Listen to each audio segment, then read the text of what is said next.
बिस्मिल्लाहिर्रहमानिर्रहीम। एक वक्त था कि रात को सब 9 साढ़े 9 बजे तक सो जाया करते थे। रात देर तक जागने को नहुसत तस्वर किया जाता था।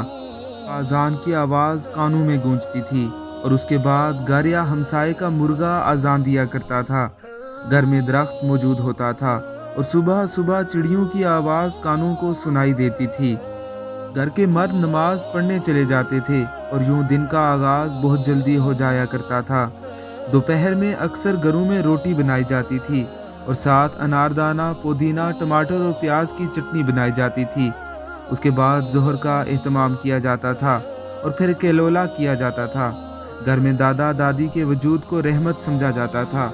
उनका कहा हुआ हरफ आखिर होता था। मोहल्लेदारों के दुख सुख साझे होते थे और किसी बारात या फोदगी पे इत्तेहाद का जज्बा देखने के काबिल होता था। ना कोई बैरा होता था, ना ही शादी हाल। मोहल्ले के तमाम लोग मिलकर शादी की सारी तैयारियां करते थे और फोदगी पे हमसाए भी कई कई दिन चूल्हा नहीं जलाते थे। फिर दीवारें ऊंची होना शुरू हुई, दरख्त खत्म हुए, परिंदे उड़ गए, मुर्गियां पोल्ट्री फार्म में चली गई। दीवारें इतनी ऊंची हो गई कि मस्जिद के लाउड स्पीकर की आवाज़ भी कम आने लगी।